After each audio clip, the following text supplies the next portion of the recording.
Grandma, don't drink the tea when Mommy comes back. I froze with my hand wrapped around the warm porcelain cup. For a moment, I honestly believed I had imagined the words. The late afternoon sunlight spilled through the kitchen windows of my son's Connecticut home, catching tiny dust particles in the air, turning them gold. Somewhere upstairs, the shower was running. Vanessa and Andrew had stepped out to pick up groceries nearly 20 minutes earlier, leaving me alone with my grandson for the first time in months. Noah sat across from me at the kitchen island in complete silence, his small fingers tracing invisible lines against the wood surface. My grandson had not spoken a full sentence in almost 4 years. Doctors called it selective mutism after a traumatic kindergarten incident no one in the family liked discussing anymore. Therapists came and went. Specialists offered theories. Vanessa preferred telling people he was simply special and hated pressure. But in that moment, hearing those words so clearly, so softly, every hair on my arm stood upright. "What did you say, sweetheart?" I whispered. Noah's blue eyes darted toward the front door. Fear moved across his little face so quickly it nearly broke my heart. Then he leaned closer, lowering his voice until I could barely hear him. "She put sleepy medicine in your tea." The room suddenly felt too quiet. I stared at the steaming chamomile cup beside my hand. Vanessa had made it for me before leaving. She always made my tea lately. "You've been so anxious recently, Eleanor," she would say with that patient smile of hers. "This will help you relax." My throat tightened. Noah immediately looked down again as if ashamed of speaking at all. Tiny shoulders curled inward. His fingers trembled against the countertop. I watched him carefully, waiting for some sign that this was childish imagination or confusion, but the terror on that little boy's face felt painfully real. "Noah," I said gently, "why would you say that?" He swallowed hard. "Mommy says old people forget things before they go away." My stomach turned cold. Outside, a breeze moved through the maple trees lining the backyard. Wind chimes clinked softly near the deck. Everything looked so normal. Too normal. For the past 8 months, ever since my fall on the basement stairs, I had been living with Andrew and Vanessa while recovering. At 72, I was still perfectly capable of managing my own affairs, but my son insisted it was safer this way. "Just until you're stronger again, Mom," he'd promised. At first, I appreciated the help. Vanessa organized my medications, cooked balanced meals, attended doctor appointments with me. She answered questions before I could even open my mouth sometimes. The doctors began mentioning memory issues shortly afterward. Mild confusion. Fatigue. Possible cognitive decline. Vanessa always looked devastated whenever they said those words. Andrew looked frightened. And I started doubting myself. I forgot appointments. Misplaced reading glasses. Slept nearly 10 hours a day. Last week, I fell asleep in the middle of watching my favorite game show. Yesterday, I couldn't remember whether I'd paid the electric bill on my old house. Vanessa had squeezed my hand sympathetically and said, "It's okay, Eleanor. That's why we're here." But suddenly, sitting there with Noah's frightened eyes fixed on the countertop, memories began rearranging themselves inside my mind like puzzle pieces sliding into place. The bitter aftertaste beneath the chamomile. The constant exhaustion. The way Vanessa insisted on bringing me every drink personally. Upstairs, the shower stopped. Noah jerked his head upward instantly. Panic flooded his face. Then, just as suddenly as it had happened, the silence returned. He pressed his lips together tightly and would not look at me again. A minute later, the garage door rumbled open downstairs. Vanessa's cheerful voice floated into the kitchen. "We're home." I looked at the untouched tea beside my hand and quietly slid it away from me. That night, I lay awake in the guest bedroom staring at the ceiling fan turning slowly above me while the rest of the house settled into silence. The digital clock on the nightstand glowed 2:14 in pale blue numbers. Sleep should have come easily. Lately, I could barely keep my eyes open past 9 o'clock. But for the first time in months, my mind felt painfully clear. Noah's words kept replaying inside my head. "She put sleepy medicine in your tea." I turned carefully beneath the quilt, listening to the distant hum of the refrigerator downstairs and the occasional creak of old pipes behind the walls. Andrew and Vanessa had bought this house 3 years ago in a wealthy neighborhood outside Hartford, one of those immaculate suburban communities where every lawn looked professionally trimmed and every porch carried matching seasonal decorations. Vanessa loved appearances. Everything in this home looked staged for a magazine spread. Cream-colored furniture. Fresh flowers replaced weekly. Family photos arranged perfectly across the hallway console table. In every picture, Vanessa smiled like the ideal wife and mother. Sometimes I wondered if I was the only person who noticed how cold her eyes looked whenever the camera was not pointed directly at her. I sat up slowly and reached for the glass of water on the nightstand. My hand stopped halfway there. Earlier that evening, Vanessa had brought it upstairs herself. "Hydration is important at your age," she had said sweetly before kissing my cheek. For several seconds, I simply stared at the glass. Then I carried it quietly into the bathroom and poured it down the sink. The next morning, I woke before sunrise for the first time in months. Normally, Vanessa had to knock on my bedroom door twice before I managed to get out of bed. But without the tea the afternoon before, my body felt strangely lighter. Not younger exactly, but more awake. More present. I dressed carefully and walked downstairs.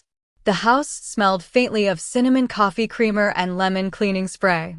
Noah sat alone at the breakfast table eating dry cereal while scrolling silently through a dinosaur book. He looked up when he saw me, and for one brief moment, panic crossed his little face again. "Good morning, sweetheart," I said softly. He glanced toward the hallway leading to his parents' bedroom before whispering, "Did you drink it?" I shook my head once. Noah released a breath so quietly I almost missed it. Then he immediately lowered his eyes again. Footsteps sounded upstairs. Vanessa entered the kitchen 10 minutes later wearing cream yoga pants and a pale blue sweater, her blonde hair pulled into a neat ponytail. She smiled warmly when she saw me already awake. "Eleanor, you are up early," she said, sounding almost surprised. "I slept well," I replied carefully. Her smile flickered for only a second before returning perfectly into place. "That is wonderful. Maybe the new tea blend is helping." I watched her move around the kitchen with smooth efficiency. She prepared Andrew's coffee exactly the way he liked it, packed Noah's lunch, checked her phone repeatedly, all while maintaining the calm voice of someone who wanted the world to believe she had everything under control. But now I noticed details I had ignored before. The quick glance she gave me whenever she thought I was not looking.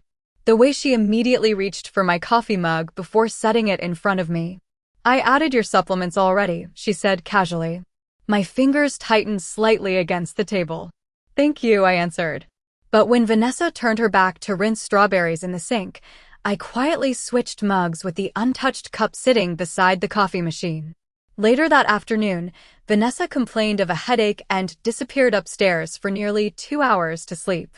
Over the next 3 days, I began noticing things I should have questioned months earlier. Once suspicion enters your mind, ordinary moments stop feeling ordinary. They begin to shift under the light, revealing edges you never saw before.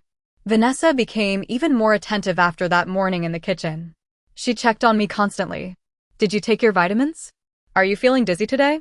Do you remember your appointment tomorrow?" Her voice always sounded warm, patient, almost rehearsed. Andrew called it devotion. I had once called it kindness. Now I was not so sure. On Wednesday afternoon, I sat in the living room pretending to read while Vanessa spoke quietly on the phone in the hallway. She thought I was asleep again. "The neurologist already mentioned cognitive decline," she whispered. "We just need consistency in the records." My fingers tightened. Around the book in my lap. There was a long pause while she listened to whoever was on the other end. Then she laughed softly. "No, Andrew still feels guilty about putting her in assisted living. But he will come around eventually." Assisted living. The words settled heavily into my chest. I stared at the fireplace while memories began threading themselves together with terrifying precision. 2 months earlier, Vanessa had suggested selling my house because maintenance was becoming stressful. Last month, she insisted on taking over my banking apps after I accidentally forgot a password. Last week, she had gently mentioned power of attorney forms while pretending to discuss future planning. Every step had sounded reasonable on its own. Caring. Responsible. But suddenly the pattern felt impossible to ignore. That evening, I skipped the tea again. Instead, I carried the cup upstairs and poured it carefully into an empty vitamin bottle I had rinsed clean in the bathroom sink. The liquid smelled sweet at first, but beneath the chamomile lingered something medicinal and bitter. I hid the bottle inside my suitcase behind old sweaters. Downstairs, Noah remained mostly silent during dinner while Andrew talked about work deadlines and Vanessa discussed a fundraiser at the private school. Their lives sounded polished and successful, the kind of upper-middle-class suburban life people envied online. Yet beneath the conversation, tension moved invisibly through the room like static electricity. Noah barely touched his food. Whenever Vanessa looked at him, his shoulders stiffened slightly. "Use your words, Noah," Vanessa said at one point when he reached for the bread basket. Her tone remained pleasant, but the little boy immediately withdrew his hand altogether. "It is okay, sweetheart," I said gently, passing him the basket myself. Noah glanced at me quickly, gratitude flashing through his eyes before disappearing again. Later that night, I heard voices through the heating vent connected between my guest room and the upstairs hallway. Andrew sounded exhausted. "I just do not understand why she seems worse here than she did living alone." Vanessa answered immediately. "Because she was hiding it before. Elderly people do that all the time." Still, Andrew said quietly, "Sometimes she looks at me like she is afraid of us." Silence followed. Then Vanessa laughed softly. "Andrew, your mother forgets entire conversations now. Yesterday she asked me where your father was." That part was true. But only because I had dreamed about my late husband the night before and momentarily forgotten he had been gone for 12 years. Grief does strange things to memory. Yet hearing Vanessa use that small confusion as evidence made something inside me turn cold. I sat motionless in the darkness while their voices faded away. Then, very softly through the vent, I heard another sound. A child crying behind a closed door. The next morning, rain pressed softly against the kitchen windows while the house carried that gray silence particular to wealthy suburban neighborhoods after school drop-off hours. Andrew had already left for work downtown, and Vanessa stood at the counter arranging white tulips into a glass vase as though her life belonged inside a lifestyle magazine. Noah sat at the far end of the kitchen table coloring quietly, his small sneakers dangling above the hardwood floor. I watched him carefully over the rim of my coffee cup. Ever since he first spoke to me, the child seemed trapped between relief and fear, as though he regretted saying anything at all. Vanessa suddenly turned toward him with a bright smile. "Noah, sweetheart, tell Grandma what your therapist taught you this week." The little boy froze instantly. His crayons stopped moving. "Use your words," Vanessa said again, still smiling. Noah lowered his eyes to the paper. Silence stretched across the kitchen. I noticed the change in his breathing first. Small. Uneven. His fingers tightened around the blue crayon until the tip snapped. Vanessa sighed dramatically and looked at me with practiced sadness. "Some days are harder than others." I gave a small nod but said nothing. For years, I had believed Noah could not speak because he was emotionally withdrawn after his parents' constant pressure and impossible expectations. But now I was beginning to understand something deeper. Noah did speak. He simply did not speak when Vanessa was watching him. That afternoon, while Vanessa attended a charity committee luncheon at the country club, Noah and I remained alone in the house together. Outside, rainwater rolled slowly down the windows while an old Frank Sinatra song played quietly from the living room speakers. Noah sat cross-legged on the rug building a tower from wooden blocks. I folded laundry nearby, pretending not to notice how often he glanced toward the driveway.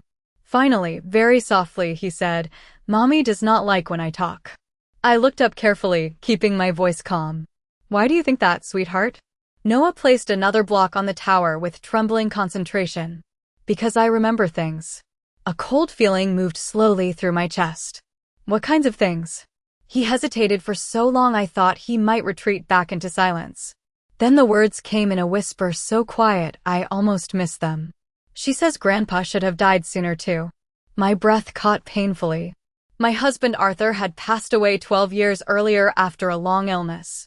Vanessa barely knew him before he died. When did she say that? I asked gently. Noah shrugged without looking at me. At night, when Daddy sleeps. The little tower collapsed suddenly beneath his hands. Wooden blocks scattered across the rug. Noah flinched at the noise like someone expecting punishment.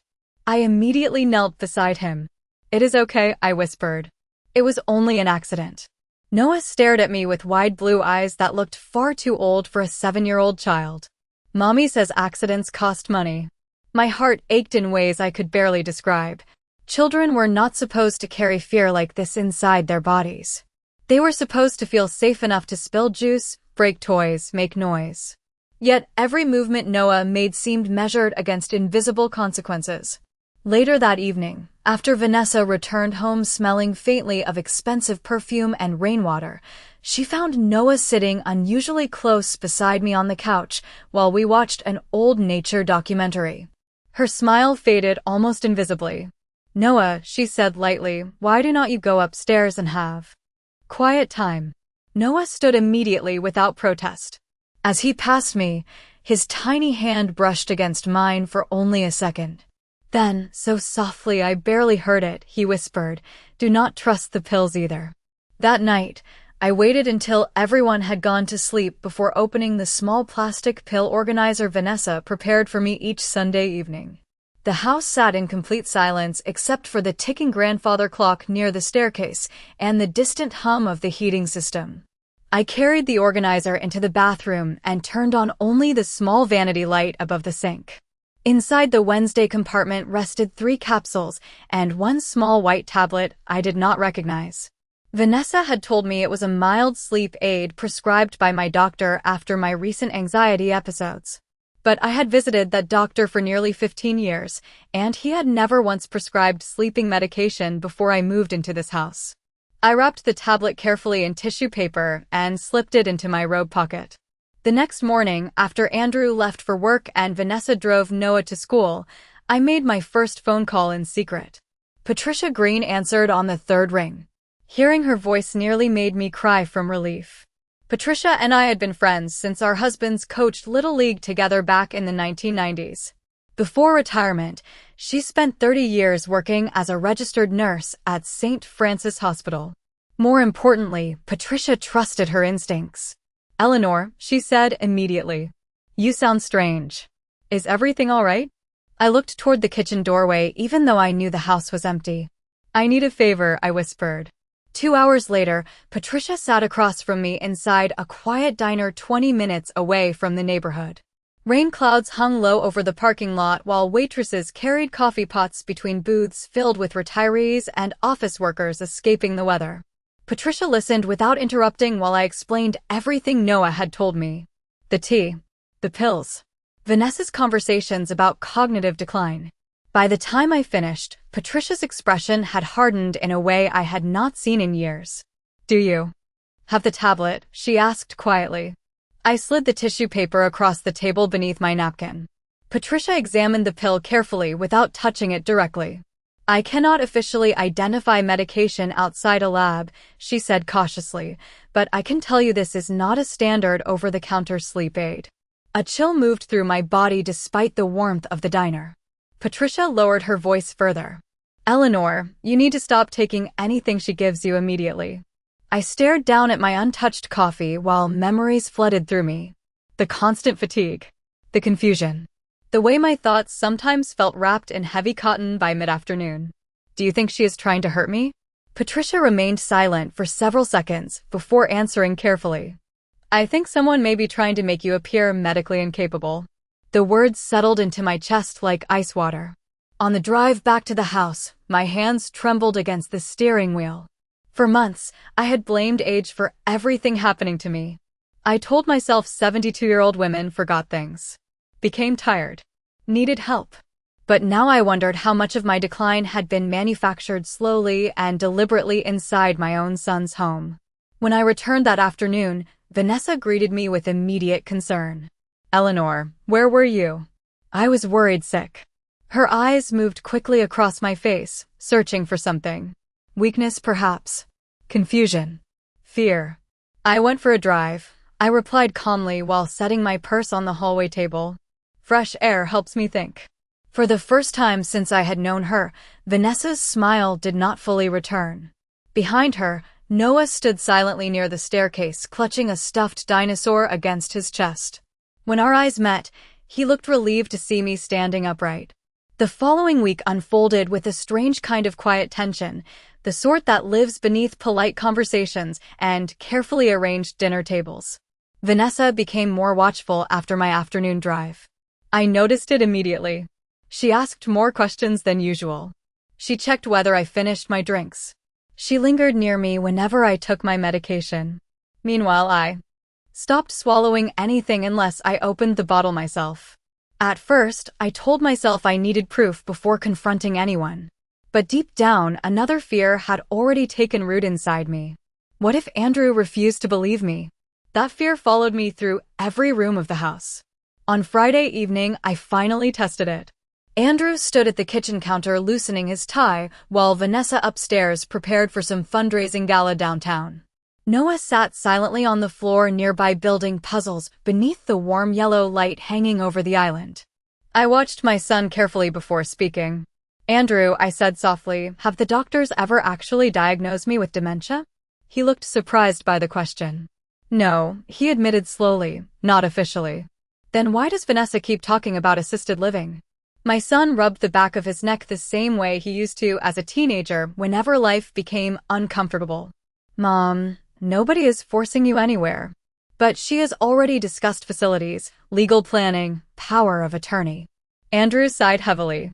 Vanessa is just trying to prepare for possibilities. Possibilities. The words stung more than I expected. Do you believe I am losing my mind? I asked quietly. He hesitated too long before answering. I think you have been confused lately. Noah stopped moving beside the coffee table. His small hands froze on the puzzle pieces. I felt something crack softly inside my chest. Not anger exactly. Grief, perhaps. Because I suddenly realized how carefully Vanessa had built this narrative around me. Small incidents repeated over months. Tiny doubts planted one at a time until even my own son no longer trusted what he saw with his own eyes. Andrew, I said carefully, if I told you someone has been putting something in my food or drinks, would you believe me? He stared at me in complete disbelief. Then, to my horror, pity slowly entered his expression. Mom, he whispered, that is exactly the kind of paranoia Dr. Feldman warned us about. Upstairs, I heard Vanessa's heels crossing the bedroom floor. My stomach tightened. I am serious, I insisted. Noah told me things. The moment I mentioned his son. Andrew's face hardened defensively. Mom, Noah barely speaks. He gets confused easily. On the floor beside us, Noah lowered his head so quickly it looked almost instinctive. Shame. Fear. Silence. Andrew noticed none of it. You need rest, he continued gently. You have been through a lot since your fall. Then he stepped closer and placed both hands on my shoulders with heartbreaking sincerity. We are trying to help you. Help. The word echoed bitterly in my mind long after he walked away. Later that night, I stood outside Noah's bedroom after hearing soft crying through the partially closed door. The hallway lamp cast pale light across the carpet while rain tapped lightly against the upstairs windows. Inside, Vanessa's voice floated through the darkness. Calm. Controlled. You must stop upsetting Grandma with stories, she said quietly. Sick people become more confused when children say strange things. Noah sniffled softly. But she gets sleepy. Silence followed for several seconds. Then Vanessa answered in a voice so cold it barely sounded human. Quiet children stay safe, Noah. My entire body went still. A moment later, the bedroom door opened suddenly. Vanessa looked directly at me standing in the hallway. For one brief second, the mask disappeared completely from her face. Vanessa recovered quickly after seeing me outside Noah's bedroom that night. Within seconds, her expression softened back into concern, almost elegant in its precision. Eleanor, she said gently, you startled me. I held her gaze without answering. For the first time since moving into this house, I stopped pretending not to see what lived beneath her smile. Something shifted between us in that hallway. No shouting. No dramatic confrontation. Just recognition. She understood that I knew. And I understood that she was dangerous precisely because she remained calm. The next morning, I called Patricia again from the grocery store parking lot while Vanessa believed I was attending a physical therapy appointment. Rain drummed softly against the windshield as I explained everything I had overheard outside Noah's room. Patricia listened in silence before speaking carefully. Eleanor, you need documentation now. Not suspicion. Evidence. By the time I returned home, a plan had already begun forming quietly inside my mind. Over the following days, I became exactly what Vanessa expected me to be. Forgetful. Passive. Agreeable. I thanked her for every cup of tea and secretly poured it into the sink upstairs afterward. I apologized whenever she corrected me. I even allowed her to explain my memory lapses in front of Andrew without protesting. Slowly, her confidence returned. One evening during dinner, she casually mentioned a highly rated assisted living community outside Greenwich. The gardens are beautiful, she said while passing mashed potatoes to Andrew. And they specialize in memory care. Andrew looked uncomfortable but not surprised. That frightened me more than anger would have. Noah sat silently beside me, pushing peas around his plate without eating.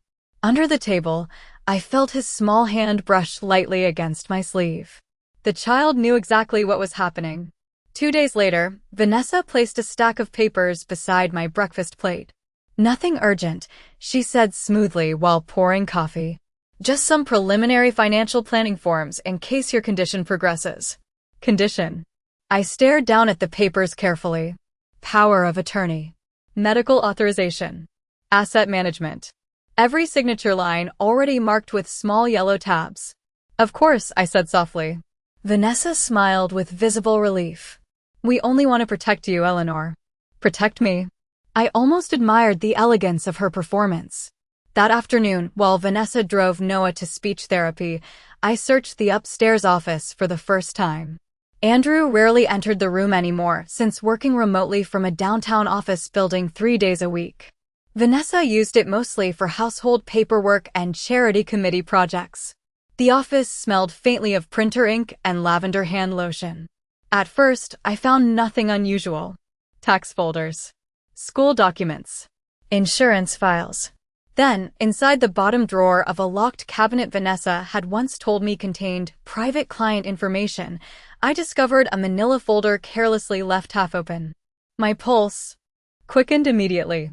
Inside sat printed emails discussing legal guardianship evaluations, property liquidation estimates, and projected costs for long-term memory care facilities.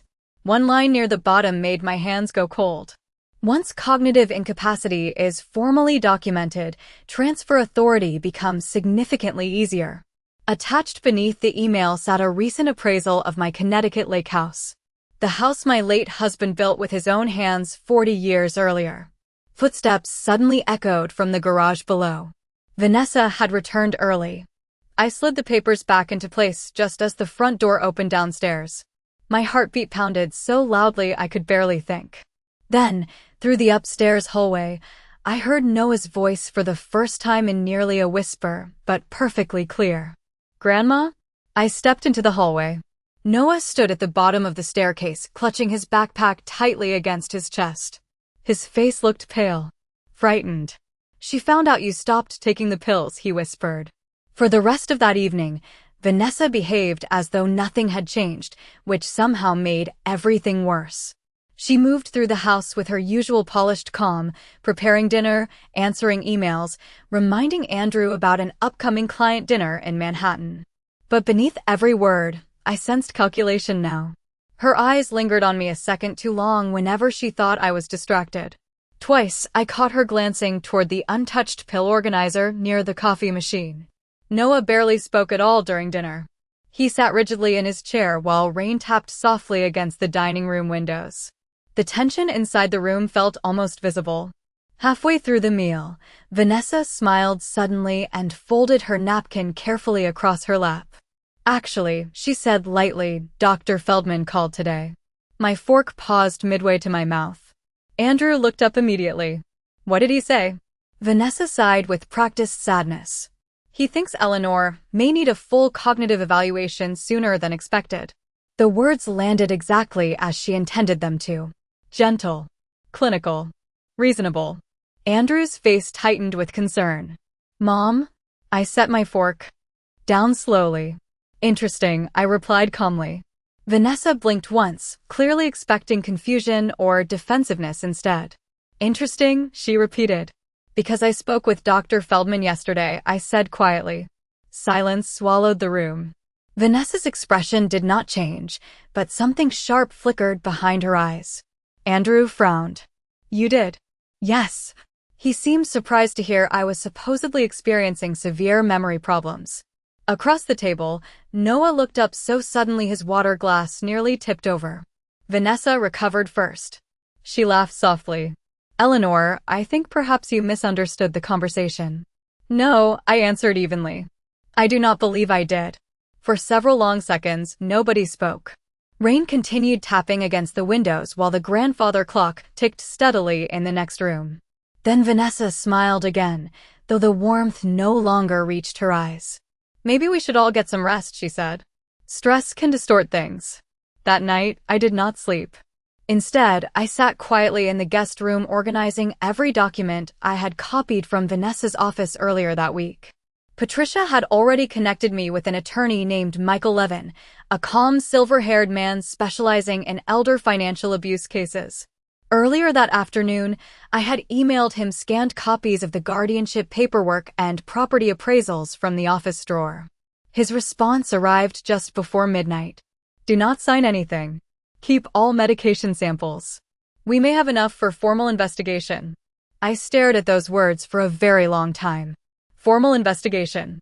The phrase made everything terrifyingly real. Around 1 in the morning, soft footsteps paused outside my bedroom door. I looked up from the laptop as the door creaked open slightly. Noah stood there clutching his stuffed dinosaur beneath one arm. Can I stay here? He whispered. I opened my arms immediately. The child climbed onto the bed beside me without another word, curling tightly beneath the blanket like someone exhausted from being afraid too long. For several minutes, neither of us spoke. Then, very quietly, Noah said, Mommy gets angry when people know things. I brushed his hair gently away from his forehead. You have done nothing wrong, I whispered. Noah stared at the ceiling. Daddy does not know everything. That sentence settled heavily inside my chest because deep down, I already suspected it was true. Andrew had become weak, passive, easy to manipulate. But I no longer believed he fully understood what Vanessa had been doing behind closed doors. Noah shifted slightly beside me before whispering one final sentence into the darkness. Mommy said after the papers, you would not live at the lake house anymore. My heart tightened painfully. Because suddenly, I understood the real target all along had never been my health. It was Arthur's house. The house sitting on 12 acres beside Lake Warramog worth nearly $3 million in today's market. Everything ended the following Sunday evening at the dining room table beneath the soft chandelier Vanessa had once proudly called the centerpiece of the house. She had chosen the meal herself. Herb-roasted chicken, garlic potatoes, expensive wine breathing inside a crystal decanter beside Andrew's plate. From the outside, we probably looked like a perfect American family gathering at the end of a quiet weekend.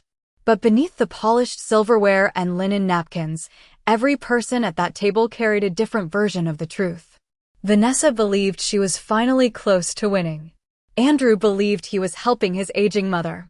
Noah believed nobody would protect him if he spoke too loudly.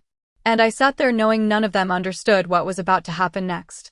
Halfway through dinner, Vanessa placed a folder beside my plate with gentle ceremony. Michael sent the revised paperwork, she said smoothly. There is no pressure tonight, of course. But it might help everyone if we finalize things soon. I looked down at the signature tabs waiting patiently across the pages. Guardianship authorization. Property transition clauses. Medical oversight agreements. Every line carefully designed to sound compassionate while quietly removing control over my life. I folded my napkin calmly and placed it beside my plate. Before I sign anything, I said softly, I invited someone to join us. Confusion crossed Andrew's face. Vanessa's smile tightened almost invisibly. The front doorbell rang seconds later. Patricia entered first carrying her umbrella, followed closely by Michael Levin in a charcoal overcoat holding a leather briefcase against his chest.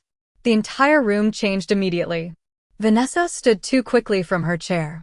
"What is this?" she asked sharply. Michael removed several documents from his briefcase with calm precision. Mrs. Whitmore requested legal consultation regarding potential financial exploitation and unauthorized medical influence. Andrew stared at me in complete shock. "Mom?" I met his eyes steadily for the first time in weeks. "I never had dementia, Andrew." Silence swallowed the room.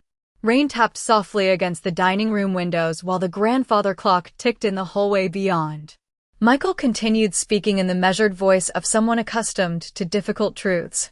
He explained the suspicious medication samples Patricia had helped document, the guardianship communications discovered in Vanessa's office, the property evaluations connected to my lake house.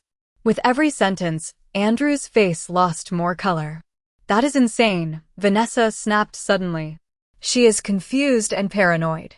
Actually, Patricia interrupted calmly, the medication Eleanor was given contained sedative compounds capable of causing cognitive impairment in elderly patients. Vanessa turned toward Andrew immediately. "You cannot seriously believe this." But my son no longer looked at her. He looked at the paperwork spread across the table. The appraisals. The legal emails. The timeline Michael had assembled with terrifying precision. Then came the moment none of us expected. Noah stood up from his chair. The little boy's hands trembled violently at his sides, but his voice came out clear enough to stop every heartbeat in that room. "Mommy said Grandma would disappear after the papers." Complete silence followed. Vanessa's face drained of color so quickly it frightened me. Andrew stared at his son like he had never truly seen him before. Noah's breathing became uneven, but he kept going. "She said old people forget things before they go away." Tears filled Andrew's eyes almost instantly. "Noah," he whispered. But the child stepped backward until he stood beside my chair instead. I wrapped my arm gently around his shoulders while Vanessa remained frozen across the table. For the first time since I had known her, she looked afraid. Truly afraid. Months later, I moved back into the lake house overlooking the water Arthur loved so dearly. Andrew filed for separation shortly afterward and began therapy with Noah twice a week. Recovery came slowly for both of them. Some wounds do not close neatly. But Noah speaks more now. Not constantly. Not loudly. Just honestly. Sometimes, on quiet evenings beside the lake, he sits near the dock while the sun disappears behind the trees and tells me about school or dinosaurs or clouds that look like dragons. And every single time I hear his voice, I remember something people often forget. Silence does not always mean weakness. Sometimes silence is simply where frightened truth waits until it finally feels safe enough to speak.